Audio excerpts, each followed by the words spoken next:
Ever find that sadness is quite a pleasant feeling? Because weirdly, my sadness is akin to the sensation of curling up under a weighted blanket after a 12-hour workday. That scares me to death, because I don't want to find comfort in my sadness. I want to hate being sad. I want to indulge in the pursuit of happiness. I want to enjoy that pursuit. But, there's a big difference between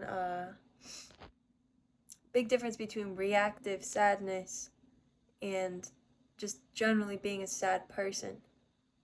Going to bed sad, waking up sad. One of those is a lot more comforting than the other, but reactive sadness only comes when you have things to lose. Reactive sadness is born out of happiness. And maybe that's why I am so scared of being happy, and I feel so anxious when I am happy and when I find something that I value, because it gets ripped away from me, because everything is temporary, everything is fleeting, and you can't change that. Reactive sadness is so much sharper. The feeling of loss is such an agonizing sort of pain. It's so much worse than just having a background static of sadness.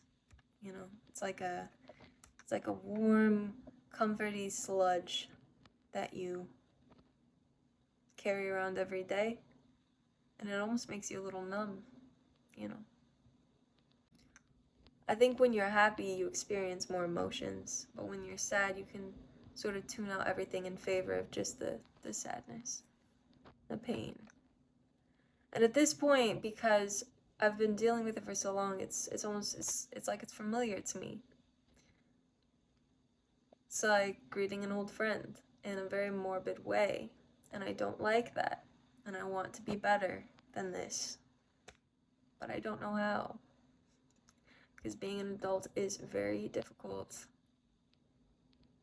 and I don't know what I'm doing, and existence in general is difficult. When you're happy, there's always that fear of the fall. But if you're always sad, you never have to worry about coming down from here, because you're already down here, and once you've hit rock bottom, there's nowhere else to go. There's no deeper hole to fall into when you're already at your rock bottom. And that in and of itself can be a comforting thing. But when you're up here, I guess I'm the type of person who can't help but look down over the edge of the cliff and see how far the drop is, and wonder when it's gonna happen, because going from here to here really sucks.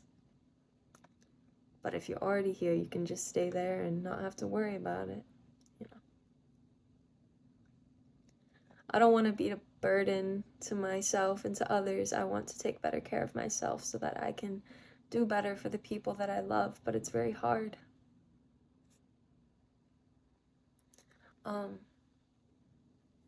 One thing I do know, though, is that there are a lot of really beautiful things in this world that I think would be a shame to miss out on because of fear. And I can tell myself that, but ultimately it's a lot easier to say that that is the case than it is to believe it and then act upon that belief. To force yourself to try and actually be happy is hard. And I don't really know why I'm talking about this, but I find that sometimes when I talk about my sadness, there are people who can relate to it. And that makes me feel a bit relieved, because at times I wonder if there's something wrong with me for feeling the way that I feel, because shouldn't everyone want to be happy, right? But I'm just gonna keep doing the best that I can, because that is all I can do. And I guess I just want to remind you, whoever's watching this, that even if you can't see a light at the end of the tunnel, I feel that there probably is one.